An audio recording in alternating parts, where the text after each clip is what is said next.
아이 둘이면 살림이 무겁다. 시댁에서 쫓겨난 날, 과부는 울지 않았습니다.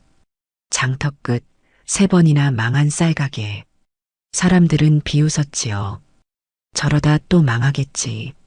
하지만 3달 뒤, 장터에서 처음으로 줄이 섰습니다. 반년 뒤, 관아 쌀을 맡게 되었습니다. 몇 해 뒤, 사또가 직접 상패를 내렸습니다. 망한 가게가 어떻게 장터 최고가 됐을까요? 그 이야기 지금 들려드리겠습니다. 안녕하세요. 사랑방 야담에 오신 여러분 반갑습니다. 항상 건강하세요. 영상 전 구독, 좋아요 눌러주시고 오늘 야담 시작하겠습니다. 남편을 땅에 묻은 지 하루가 지났습니다. 과부는 방 안을 한번 둘러보았지요. 상여가 나간 그 방은 이제 텅 비어 있었습니다. 울음도 다툼도 없었습니다. 시댁 어른이 문을 열고 들어와 말했습니다. 아이 둘이면 살림이 무겁다. 그 말 뒤에는 더 이상의 말이 필요 없었지요. 과부는 침묵으로 답했습니다. 대답 대신 고개만 한번 숙였습니다. 그날 새벽 과부는 아이 둘을 깨워 짐을 쌌지요. 7살 아들과 5살 딸이었습니다. 아이들은 눈을 비비며 일어났습니다. 어미, 우리 어디 가요? 아들이 물었습니다. 과부는 아이 손을 꼭 잡고 말했지요. 사람 많은 데로 간다. 보따리 하나, 등에 업은 딸 하나, 손에 잡은 아들 하나가 전부였습니다.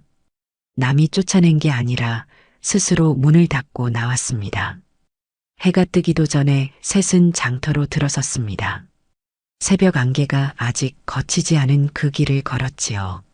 과부는 울지 않았습니다.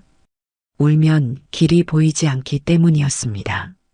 아이 둘이 배고파할까 주머니에 보리떡 2개를 넣어왔습니다. 그날부터 아이 둘과 함께 과부의 장터 생활이 시작됩니다. 장터 맨 끝에 쌀가게 하나가 있었습니다. 문은 닫혀 있었고 쌀먼지만 문틀에 하얗게 쌓여 있었지요. 페인트는 벗겨져 있었고 간판 글씨도 반쯤 지워져 있었습니다. 과부가 그 앞을 지나갈 때였습니다. 옆 가게 주인이 말을 걸어왔습니다. 저긴 주인마다 망했어요. 쌀 장사 잘못하면 빚만 늘어요. 과부는 멈춰서서 물었습니다. 몇 명이나 망했습니까? 3이요. 모두 1년을 못 버텼어요. 다른 사람도 거들었습니다. 3달 버티면 다행이지. 과부 혼자 애들 둘 데리고 어떻게 해요? 장터 끝이라 사람도 안 오고. 과부는 그 말들을 다 들었습니다. 하지만 발걸음을 멈추지 않았지요. 오히려 그 가게 앞에 더 오래 섰습니다. 아들이 물었습니다. 어미 여기요? 과부는 그렇다는 듯 보였습니다. 그래, 여기다. 그날 저녁 과부는 가게 주인을 찾아갔습니다. 주인은 주막에 앉아 한숨만 쉬고 있었지요. 이 가게 얼마요? 주인은 놀란 얼굴로 과부를 쳐다보았습니다. 정말 사시려고요? 과부는 확답을 했습니다. 예. 얼마입니까? 주인은 한숨을 길게 쉬며 입을 열었습니다. 망할 곳이요. 그래도 괜찮소? 내가 3달 만에 문 닫았소. 쌀은 팔리지 않고 외상은 늘어나고. 과부는 차분하게 물었습니다. 쌀은 어디서 떼어왔습니까? 저울은 정확했습니까? 손님 눈앞에서 달았습니까? 주인은 말문이 막혔습니다. 과부는 다시 물었습니다. 묵은 쌀과 햅쌀을 섞었습니까? 주인은 고개를 돌렸습니다. 대답 대신 침묵이 흘렀지요. 과부는 또박또박 말했습니다.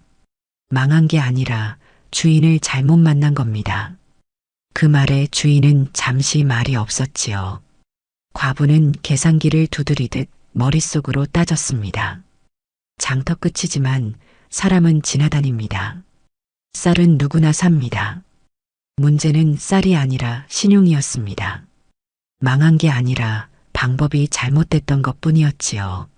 며칠 뒤 과부는 그 쌀가게를 샀습니다. 가진 돈 전부를 털어서 샀습니다.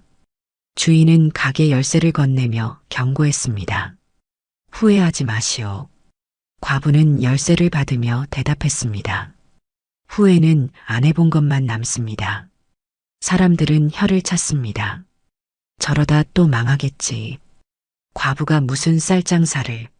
하지만 과부는 다음날 아침 일찍 문을 활짝 열었습니다. 아이들도 함께 가게 안으로 들어갔지요. 과부는 가게 문을 열자마자 청소부터 시작했습니다.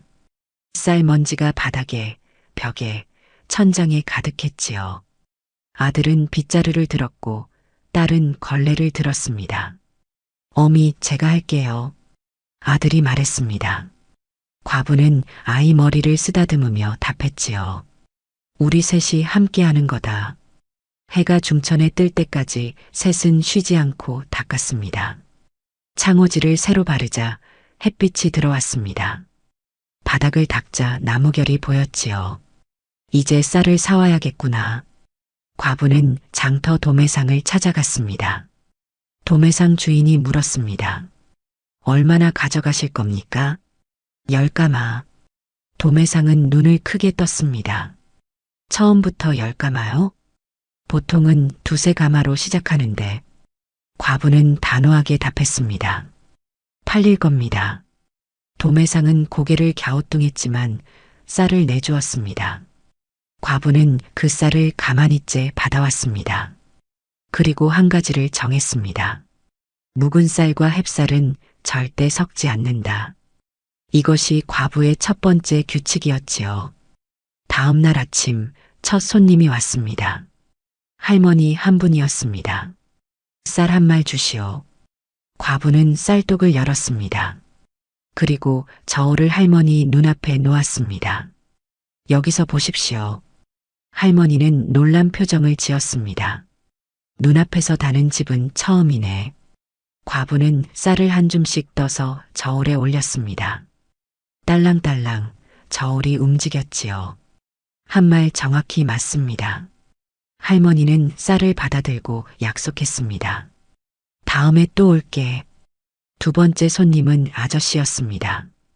햅쌀 있소? 예, 있습니다. 묵은 쌀이랑 섞은 거 아니오? 과부는 쌀독 2개를 열어 보였습니다. 이쪽이 햅쌀, 이쪽이 묵은 쌀입니다. 섞지 않습니다. 아저씨는 쌀알을 한번 집어보더니 인정했습니다. 진짜 햅쌀이네. 햅쌀 2말 주시오. 과부는 또다시 저울을 손님 앞에 놓고 달았습니다. 아저씨는 돈을 내며 격려했습니다. 장사 오래 하시오. 그날 저녁까지 손님이 7명 왔습니다. 많지 않았지만 과부는 만족했습니다. 아들이 물었습니다. 어미, 오늘 잘한 거예요? 과부는 미소 지으며 대답했지요. 내일은 더 많이 올 거다. 사람들은 여전히 비웃었습니다. 저러다 망하지. 장터 끝에서 무슨 장사가 되겠어. 하지만 과부는 다음 날도 그 다음 날도 문을 열었습니다. 그리고 똑같이 했습니다. 저울은 손님 앞에, 쌀은 섞지 않고 무게는 정확하게. 셋째 날 손님이 10명이 넘었습니다. 소문 들었어요. 여기 쌀이 정직하다면서요? 과부는 허리를 숙여 인사했습니다. 감사합니다. 일주일이 지나자 쌀독 하나가 비었습니다. 과부는 다시 도매상으로 향했지요. 이번엔 15가마를 주문했습니다. 보름이 지나자 소문이 퍼지기 시작했습니다. 장터 끝 쌀가게 한번 가봐. 저울을 눈앞에서 달아준다더라. 쌀을 섞지 않는데. 처음엔 반신반의하던 사람들이 하나둘 찾아왔습니다. 어느 날 아침 과부가 문을 열자 손님 3명이 기다리고 있었습니다. 문 열기만 기다렸어요. 과부는 놀랐지만 침착하게 손님을 맞았습니다. 어서 오십시오. 그날 오전에만 쌀독 하나가 텅 비었습니다. 과부는 점심도 거르고 도매상으로 달려갔지요. 오늘 또 가져가시오? 도매상이 물었습니다. 예, 스무가마 부탁합니다. 도매상은 혀를 찼습니다. 대단하시오. 진짜 파시는구만. 오후가 되자 손님이 더 몰려들었습니다. 이 집 쌀 먹어봤는데 진짜 다르더라. 밥이 윤기가 나. 한 아주머니가 칭찬했습니다. 다른 집은 묵은 쌀 섞어서 밥이 퍼석했는데 여긴 햅쌀이 진짜 햅쌀이야. 과부는 쉴 틈도 없이 저울을 달았습니다. 아들은 쌀을 푸고 딸은 돈을 받았습니다. 어미 쌀독이 또 비었어요. 아들이 소리쳤습니다. 과부는 헛웃음을 지으며 답했지요. 그래, 알았다. 그날 저녁 쌀독이 3번이나 비었습니다. 하루에 3번이나 비다니 과부도 믿기지 않았습니다. 손님들은 더 많아졌습니다.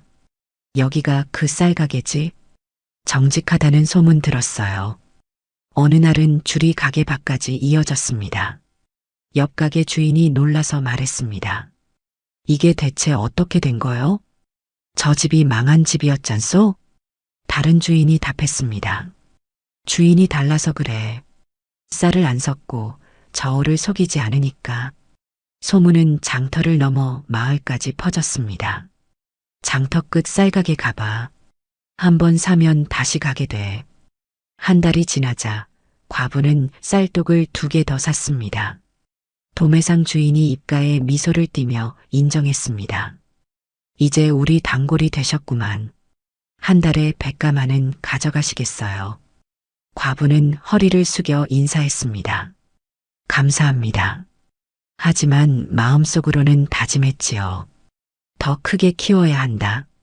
아이 둘은 이제 가게 일을 제법 거들었습니다. 아들은 저울질을 배웠고 딸은 돈 계산을 배웠습니다. 어미, 오늘도 쌀독 3개 다 비었어요. 아들이 신나서 외쳤습니다. 과부는 아이 머리를 쓰다듬으며 말했지요. 그래, 우리가 잘하고 있구나. 장터 사람들은 이제 더 이상 비웃지 않았습니다. 오히려 부러워하는 눈빛으로 바라보았지요. 망한 가게가 아니라 주인을 잘못 만났던 거였어. 2달째 되던 어느 날 아침이었습니다. 과부가 문을 열려고 나왔을 때 깜짝 놀랐지요. 가게 앞에 사람들이 줄을 서 있었습니다. 문 여세요. 우리 먼저 왔어요. 과부는 서둘러 문을 열었습니다. 죄송합니다.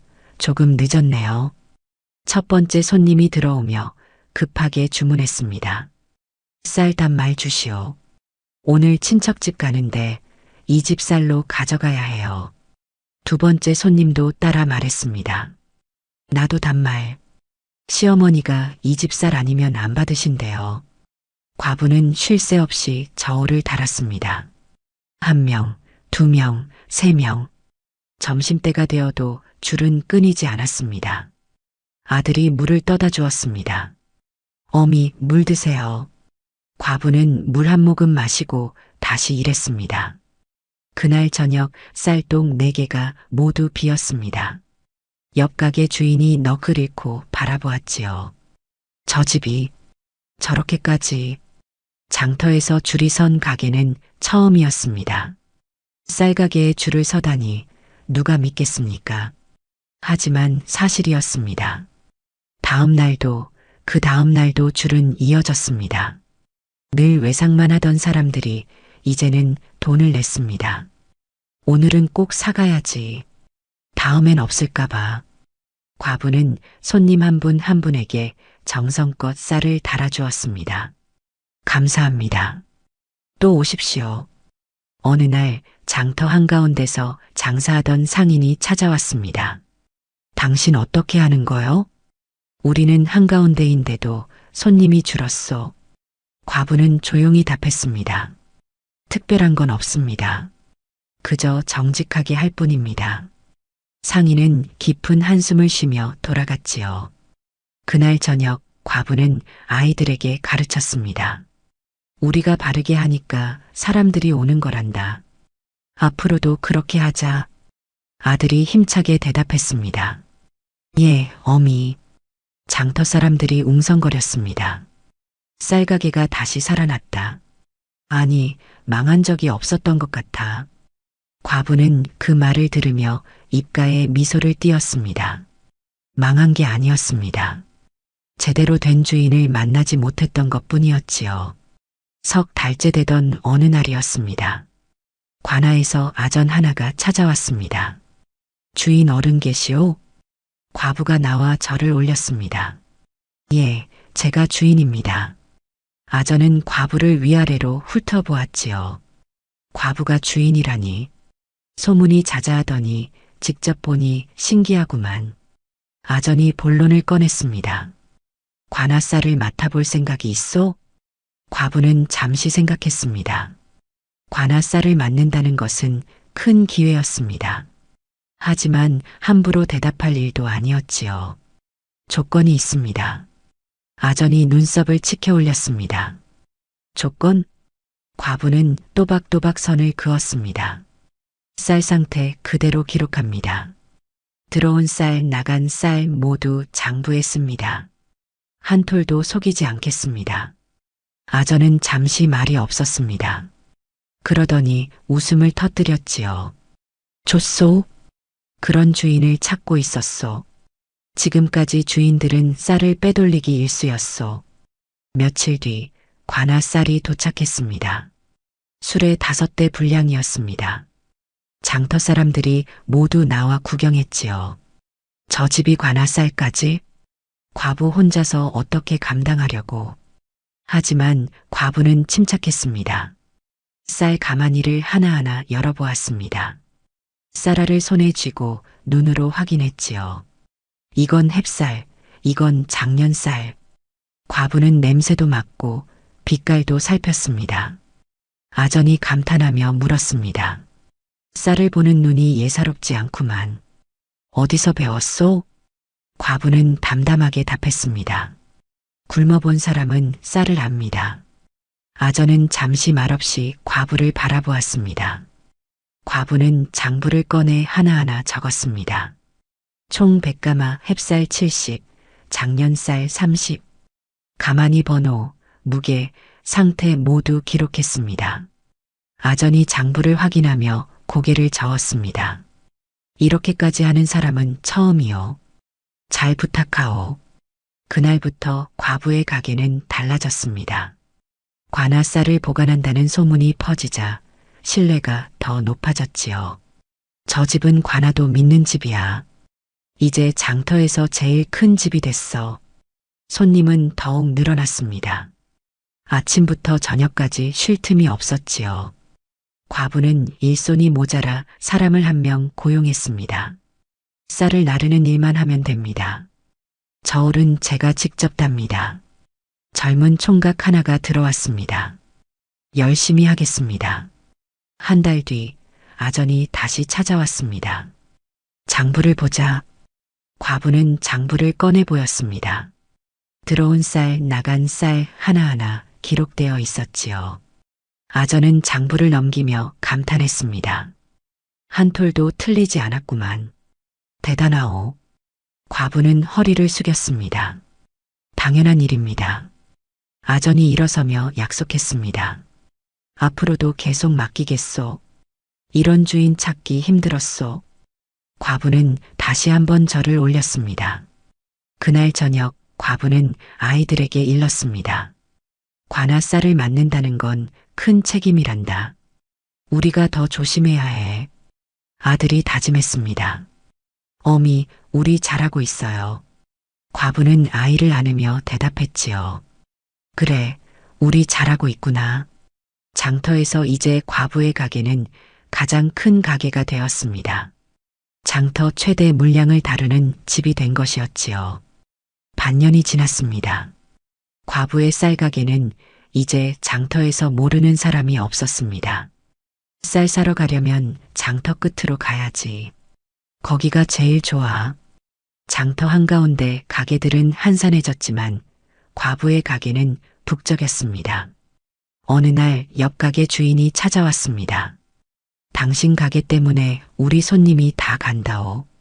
과부는 조용히 선을 그었습니다. 저는 제 일만 했을 뿐입니다. 손님은 스스로 선택하는 겁니다.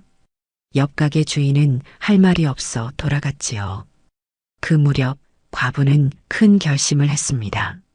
창고를 하나 더 사야겠다. 쌀이 너무 많아서 가게 안에 다 들어가지 않았습니다. 과부는 가게 옆 빈 건물을 알아보았습니다. 이 건물 얼마요? 주인이 놀라며 되물었습니다. 정말 사시려고? 여기도 비싸요. 과부는 단호하게 답했습니다. 값을 말씀하세요. 며칠 뒤 과부는 그 건물을 샀습니다. 사람들이 수군거렸습니다. 반년 만에 건물을 또 사? 대체 얼마나 버는 거야? 과부는 신경 쓰지 않았습니다. 창고를 깨끗이 정리하고 쌀을 옮겼지요. 이제 쌀독이 10개가 넘었습니다. 일손도 3명으로 늘었습니다. 너는 쌀을 나르고, 너는 창고를 지키고, 너는 가게를 청소해라. 과부는 여전히 저울은 직접 달았습니다. 이건 제가 해야 합니다. 손님과의 약속이니까요. 어느 날 도매상 주인이 찾아왔습니다. 이제 우리 도매상에서 제일 많이 가져가시는 분이요. 한 달에 200가마는 가져가시지 않소? 과부는 겸손하게 답했습니다. 덕분입니다. 도매상 주인이 제안했습니다. 값을 좀 깎아드리겠소. 단골이니까. 과부는 허리를 숙여 감사 인사를 했지요. 아들이 다가와 물었습니다. 어미, 우리 이제 부자예요? 과부는 아이 머리를 쓰다듬으며 가르쳤습니다. 부자는 아니지만 굶지는 않는단다. 그게 제일 중요한 거야. 장터 사람들은 이제 과부를 다르게 대했습니다. 사장님, 사모님, 예전에는 과부라고 불렀지만 이제는 존칭을 붙였지요. 과부는 여전히 겸손했습니다. 그냥 주인이라고 부르세요. 하지만 사람들은 계속 존칭을 썼습니다. 버려졌던 그 가게가 이제는 장터에서 가장 부러운 집이 되었습니다. 1년이 지났습니다. 아들은 이제 8살, 딸은 6살이 되었습니다. 아이들은 가게에서 자랐고 가게 일을 배웠지요. 어느 날 과부는 아들을 불렀습니다. 이제 내가 저울을 맡아라. 아들은 눈이 휘둥그레졌습니다. 제가요? 예, 내가 할 수 있다. 과부는 아들에게 저울질을 가르쳤습니다. 한 톨도 덜면 안 된다. 한 톨도 더해도 안 된다. 정확하게 달아야 한다. 아들은 알겠다는 듯 보이며 열심히 배웠습니다. 처음엔 손이 떨렸습니다.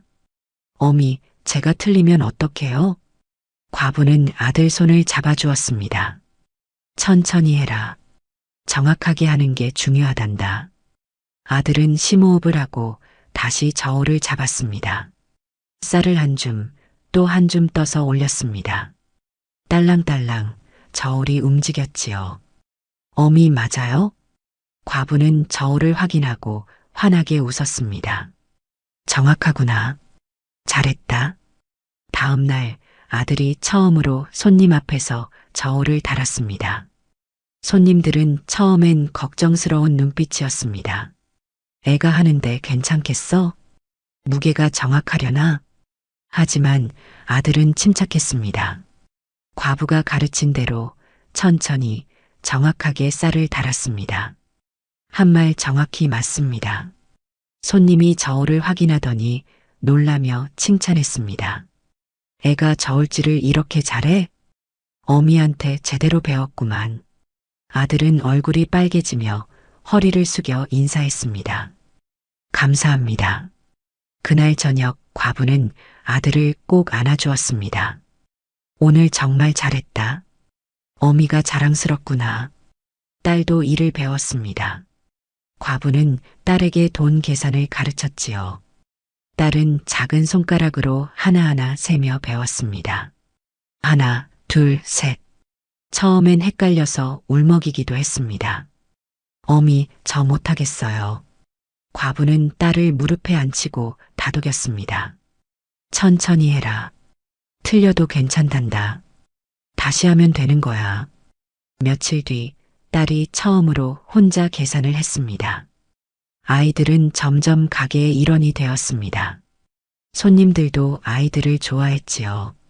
애들이 참 기특해. 저 나이에 벌써 일을 배우다니. 저 집 아이들은 복이야. 어느 날 한 손님이 속이려 했습니다. 쌀 단말 주시오. 과부가 쌀을 달아 봉투에 담아주었습니다. 손님이 돈을 내밀며 말했습니다. 여기 있소. 딸이 동전을 하나하나 세더니 조심스레 말했습니다. 아저씨, 모자라요. 손님은 당황했습니다. 아, 그래. 내가 잘못 셌나? 딸은 어미가 가르친 대로 또박또박 말했습니다. 어미 말씀이 있어요. 한 푼도 속이면 안 된다고요. 정직하게 해야 오래 간다고요. 손님은 얼굴이 붉어지며 돈을 더 냈습니다. 미안하다 애야. 내 어미가 훌륭하구나. 과부는 구석에서 그 모습을 지켜보며 흐뭇해했습니다. 아이들이 바르게 자라고 있었습니다. 장터 사람들이 감탄했습니다.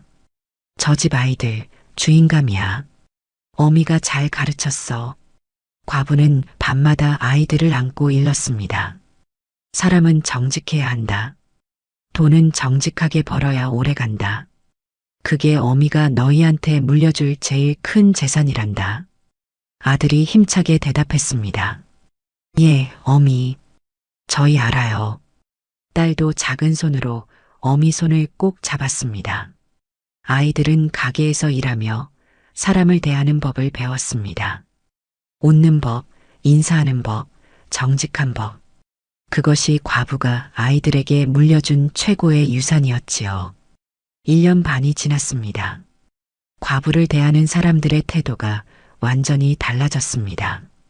예전에 과부를 무시하던 장터 상인들이 이제는 먼저 인사했지요. 사장님, 안녕하십니까? 과부가 장터를 지나갈 때마다 사람들이 허리를 숙였습니다. 사모님, 장사 잘 되시지요? 과부는 여전히 겸손하게 답했습니다. 덕분입니다. 예전에 외상을 달라고 조르던 사람들도 달라졌습니다. 오늘은 돈으로 사겠소. 외상은 이제 안 하겠소. 그들은 과부 앞에서 부끄러워했지요. 과부는 그들을 나무라지 않았습니다. 고맙습니다. 또 오십시오. 어느 날 장터 조합장이 찾아왔습니다. 우리 조합에 들어오시지 않겠소? 이제 장터에서 가장 큰 상인이시니. 과부는 잠시 생각하다 답했습니다. 들어가겠습니다. 며칠 뒤 조합 모임이 있었습니다. 과부가 들어서자 상인들이 모두 일어났습니다. 어서 오십시오. 조합장이 소개했습니다. 우리 조합에 새 회원이 들어오셨습니다.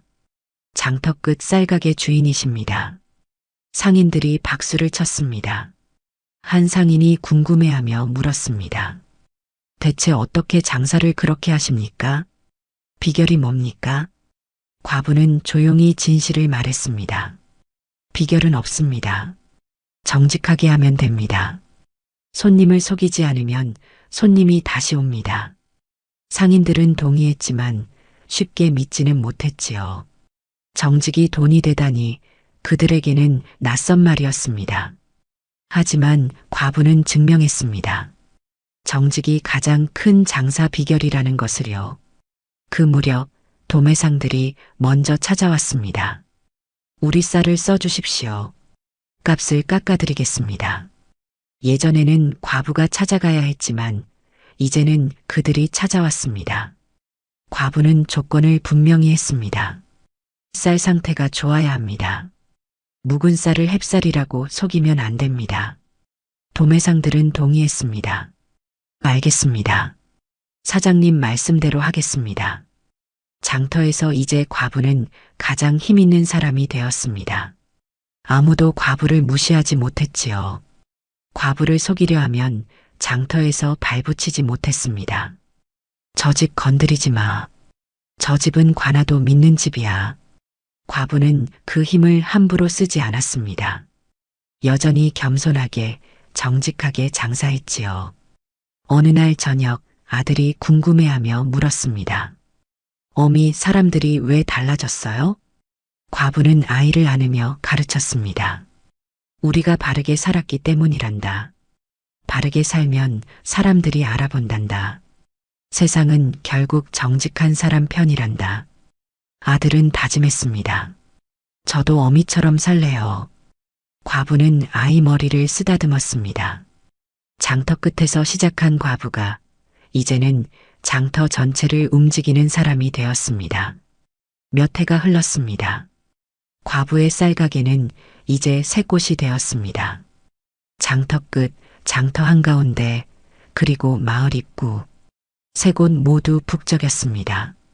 아들은 이제 12살이 되어 한 가게를 혼자 맡았습니다. 어미, 제가 할 수 있어요. 과부는 아들을 믿었습니다. 그래, 내가 하거라. 딸은 9살이 되어 장부를 썼습니다. 들어온 쌀, 나간 쌀 모두 기록했어요. 과부는 딸의 장부를 보며 인정했습니다. 잘했다. 일손은 이제 10명이 넘었습니다. 모두 과부를 따랐지요. 사장님 밑에서 일하는 게 자랑입니다. 과부는 일손들을 가족처럼 대했습니다. 다들 고생이 많소. 이번 달 품삯 올려주겠소. 일손들은 감격했습니다. 감사합니다, 사장님. 어느 날 관아에서 사또가 직접 찾아왔습니다. 소문을 들었소. 과부 혼자 아이 둘 키우며 이만한 장사를 일구었다지. 과부는 절을 올렸습니다. 부끄럽습니다. 사또가 칭찬했습니다. 이 고을의 모범이요. 정직한 장사꾼의 본복이요. 사또는 과부에게 상패를 하나 내렸습니다. 이걸 가게에 걸어두시오. 과부는 상패를 받으며 눈물을 흘렸습니다. 감사합니다. 그날 저녁 과부는 상패를 가게에 걸었습니다. 정직상인이라고 쓰여 있었지요. 손님들이 상패를 보며 감탄했습니다. 사또가 직접 내린 상패잖아. 이 집 진짜 대단해. 며칠 뒤 뜻밖의 손님이 찾아왔습니다. 시댁 어른이었습니다. 과부는 놀랐지만 침착하게 맞이했습니다. 어르신, 안녕하십니까? 시댁 어른은 가게 안을 둘러보았습니다. 10개가 넘는 쌀독, 바쁘게 움직이는 일손들, 줄 선 손님들. 시댁 어른은 긴 한숨을 내쉬었습니다. 며느리, 제가 잘못 봤소. 과부는 아무 말도 하지 않았습니다. 시댁 어른이 떨리는 목소리로 이었습니다. 그때 내쫓지 말았어야 했는데 당신이 이렇게 될 줄 몰랐소. 과부는 조용히 입을 열었습니다. 어르신, 저는 쫓겨난 게 아닙니다. 스스로 나온 겁니다. 아이 둘 키우려면 제가 해야 했습니다. 시댁 어른은 아무 말도 못하고 돌아갔습니다. 그 모습을 본 아들이 물었습니다. 어미, 저분이 누구예요? 과부는 아이 머리를 쓰다듬으며 답했습니다. 옛날 사람이란다. 이제 상관없는 사람이야. 몇 해 뒤 과부는 모든 빚을 갚았습니다. 가게는 3곳, 일손은 15명이 되었습니다. 아이들은 굶지 않았고 입을 옷도 넉넉했지요. 장터 사람들이 칭송했습니다. 망한 가게가 아니라 주인을 잘못 만났던 거였지. 과부가 주인이 되고 나서 완전히 달라졌어. 어느 날 옛날 그 가게를 팔았던 주인이 찾아왔습니다. 내가 그때 팔지 말았어야 했는데. 과부는 입가에 미소를 띠며 답했습니다. 아니요. 주인님이 팔지 않았으면 제가 시작하지 못했을 겁니다. 오히려 감사합니다. 옛 주인은 깊은 한숨을 쉬며 돌아갔습니다. 과부는 아이들을 불러 앉혔습니다. 우리가 여기까지 온 건 정직했기 때문이란다. 앞으로도 그렇게 살아라. 아들이 약속했습니다. 예, 어미. 딸도 힘차게 말했습니다. 저희도 어미처럼 살게요. 과부는 두 아이를 꼭 안으며 진심을 전했습니다. 아니다. 너희가 있어서 여기까지 왔단다. 아이들이 복이었어. 아이들은 어미 품에 안겨 행복하게 웃었습니다. 장터 끝 버려졌던 그 쌀가게는 이제 장터에서 가장 부러운 집이 되었습니다. 사람들은 지나가며 감탄했습니다. 저 집 봐. 과부 혼자 아이 둘 키우며 저렇게 읽었어. 정말 대단해. 과부는 가게 문 앞에 서서 장터를 바라보았습니다. 몇 해 전 빈손으로 왔던 그 길. 아이 둘 손을 잡고 걸었던 그 길. 이제 그 길은 과부의 길이 되었습니다. 과부는 중얼거렸습니다. 울지 않기를 잘했다. 울었으면 여기까지 오지 못했을 거야. 해가 지고 별이 뜨고 장터에 불이 하나둘 꺼졌습니다. 과부의 가게에도 불이 꺼졌지요. 하지만 그 가게는 내일도 모레도 계속 문을 열 것입니다. 정직하게, 바르게, 아이들과 함께. 그것이 과부가 일군 가장 큰 재산이었습니다.